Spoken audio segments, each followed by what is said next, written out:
about the initiative. नाही, पहिलं तर आपण बघत असाल मुंबईतले आकडे जे लसीकरणाचे आहेत, जसे जसे लसी उपलब्ध होतात आपण तसं लसीकरण वाढवण्याचा प्रयत्न करत आहोत. साधारण 65 लाखाच्या आसपास आपलं मुंबईत लसीकरण झालेलं आहे. आणि ह्या लसीकरणामध्ये महत्त्वाची गोष्ट ही आहे की कुठेही पब्लिक आणि प्रायव्हेट असं वेगळं न करता सगळे आपण एकत्र काम करत आहोत. मला वाटतं मागच्याच 1-2 दिवसापूर्वीपासून आपण डोर टू डोर वॅक्सिनेशन ज्यांना आपल्या सेंटर्सवर येत नाही त्यांच्यासाठी सुरू केलेलं आहे.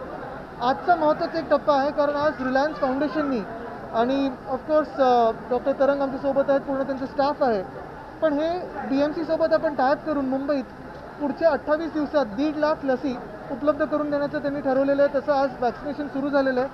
इथे आहे, पुढे परळला आम्ही चाललेलो आहोत आणि असंच मला वाटतं मुंबईत वेगळ्या ठिकाणी आपण करत आहोत.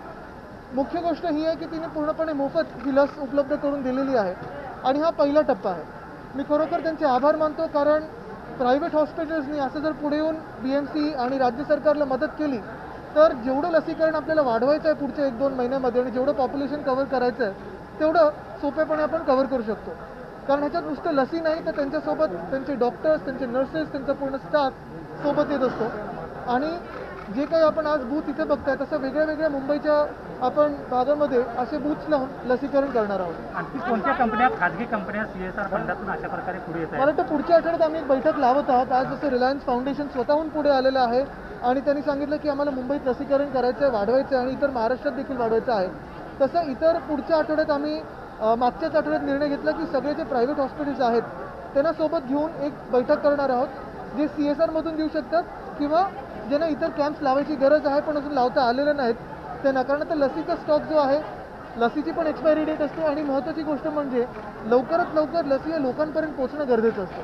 सर, आपने बोला कि वैक्सीनेशन बढ़ रहा है हफ्ते हफ्ते, तो रिलैक्सेशन मिलेगा जिस तरह से रिस्ट्रिक्शन की बात कर रहे हैं, क्योंकि कैबिनेट बाकायदा हेल्थ मिनिस्टर आते हैं, वो कहते हैं कि रिलैक्सेशन मिलेंगे, पर अभी तक CMO की तरफ से कोई गाइडलाइन जारी नहीं हुई है. 1 अगस्त ये रिलैक्सेशन सारे टास्क फोर्स डिसाइड करते हैं. अभी हम काफ़ी केयरफुली आगे चल रहे हैं क्योंकि हमें ये देख रहे हैं हम कि हॉस्पिटल बेड्स तो खाली है, लेकिन ये मकसद नहीं है कि हॉस्पिटल बेड्स जल्दी से जल्दी भर जाए. वैक्सीनेशन जल्द से जल्द हो, ये पहला मकसद है. जो भी रिलैक्सेशन हो रहा है और जो भी अभी प्लान में है जो 1-2 दिन में आ सकता है वो काफ़ी स्टैगर्ड और केयरफुली किया जाएगा. ऐसे नहीं है कि हम पूरे कोविड से मुक्त हो गए हैं. अभी भी हमारे राज्य में, हमारे शहर में कोविड है, दुनिया भर में है. आपने देखा होगा जहाँ जहाँ वैक्सीनेशन पूरा भी हुआ है वहाँ भी कहा है कि मास्क और डबल मास्क पहन के घूमो. तो ये सतर्कता हमें लेके ही आगे चलना पड़ेगा. मला तर आपण बघितलं असेल की मागच्या आठवड्यात पण टास्क फोर्सची, मुख्यमंत्री महोदयांची, हेल्थ मिनिस्टरची सगळ्यांची बैठक झाली.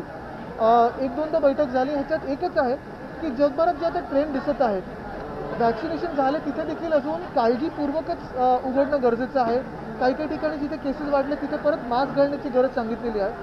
मुंबईत असेल किंवा राज्यात असेल, असून केसेस आपले जेवढे कमी डिसेंबर किंवा जानेवारीमध्ये झालेले आहेत तेवढे कमी झालेलं नाही आहे. अर्थात पुढच्या काही दिवसांमध्ये आपल्याला काही निर्बंध उठताना दिसतील, पण महत्त्वाची गोष्ट हीच आहे की आपल्याला काळजीपूर्वक करायला लागेल. कारण आत्ता पण मी काल परवाकडे आढावा घेत असताना हॉस्पिटल बेड्स किंवा आपले जम्बो कोविड सेंटर काही बंद आहेत, काही मोकळे आहेत. पण आपला हा हेतू नाही आहे की लवकरात लवकर ते भरावे.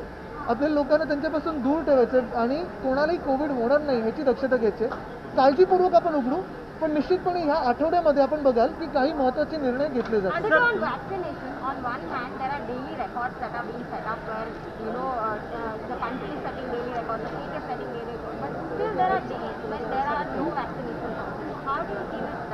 That is a discrepancy we are facing. That is a difficulty all of us face because of course the records can be set much higher, and we really hope that all states can set records as high as possible because till every Indian is vaccinated, no Indian is safe. And for us it is a priority that not just Maharashtra but every other state gets vaccinated. You must have seen that we've set a record as high as 8 lakh in a day. We can go up to almost 15 lakh in a day in the state. Having said that, we're not getting into what is being supplied, how much is being supplied, because now I think there's a lot of discussion over that. For us, as a team out here, be it public hospitals, be it private hospitals, for us on ground, our effort is to, whenever we get the vaccines, make it available to the people as soon as possible and as much as possible. Repeat the CSR point and About CSR, I think, just to translate that, It's today we have tied up with the Reliance Foundation. The Reliance Foundation a couple of days ago approached the BMC that they wanted to support us in our vaccination drive. We're really thankful that they've made 1.5 lakh vaccines available today onwards for the next 28 days. And again, the cycle will repeat since this vaccination is to be repeated or fully vaccinated in 28 days. The idea is to go into different pockets of Mumbai. Reliance is supporting it in terms of vaccines and of course supporting it financially, tying up with the BMC, and wherever the BMC feels the need to increase the vaccination, Reliance Foundation Hospital is supporting us. Dr. Tarang is here, her entire team of doctors, nurses are here, and the next week onwards, like Reliance Foundation has come together with the BMC, we hope many more hospitals, charitable trusts, private people who are vaccinating in housing societies come forward. They have been a great support during this time, but now it is time to go into places where we have not yet been able to go to. I think that is really important. One of the examples like that we're going after this in the afternoon with the BMC is in RA. Now you have Adivasi people living there who have hardly any documents, and they have been cut away just generally over decades from access to information. While we try to increase the access to information, today we are starting off with vaccinating them, because for us, everyone is important in terms of vaccination. Aditya, a political question to you. I just said that I'm not going to vaccinate anybody in terms of politics. It's only going to be. Bhajap आमदार प्रसाद लाडे यांच्याकडून जे वादग्रस्त वक्तव्य शिवसेना भवन मला वाटतं आज vaccine त्यांचं मानसिक असल्यामुळे गेलं त्यांच्याबद्दल मला बोलायचं नाही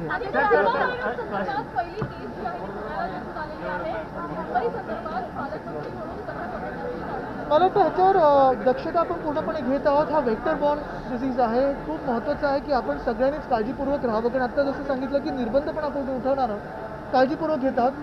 पुढचे काही दिवस पावसाळ्यानंतर किंवा जे थोडे ढगफुटीनंतर असतात किंवा पूर आल्यानंतर असतात, मुंबई असेल, कोकण, रायगड, पुणे, इथे सगळीकडे जिथे पाऊस पडून गेलेला आहे तिथे डेंग्यू, मलेरिया तर हे होण्याची कारणं असतातच. लेप्टोस्पिरोसिसचं पण आपण काळजी घेत आहोत. तसंच झिकाबद्दल पण मला वाटतं बैठक झालेली आणि जी काही काळजी आपल्याला घ्यायची आहे ती आपण घेऊ. सर, आप पॉलिटिकल सवाल नहीं ले रहे, पर जिस तरह से लैंग्वेज यूज की जा रही है राजनीति में, वहाँ से सीएम कहते हैं मैं किसी को पॉलिटिकल इंजेक्शन देने के लिए नहीं आया हूँ. जब देना होता है वो देंगे. आज सिर्फ वैक्सीनेशन जो कोविड की जा रही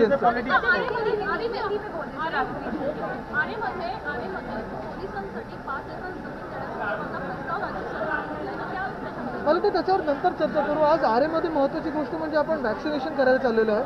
तिथे काही आदिवासी पाडे, तिथे आम्ही मागच्या आठवड्यात खावटी वाटपसाठी गेलेलो. ह्या आजच्या दिवशी तिथे जाऊन वॅक्सिनेशन करत आहोत, कारण इकडे खूप लोकांकडे दाखले नाही आहेत, तसं कुठे काही पोचलेलं नव्हतं. BMCने ही मोहीम घेतलेली आहे की आरेमध्ये जे आदिवासी पाडे आहेत तिथे आपण वॅक्सिनेशन करू.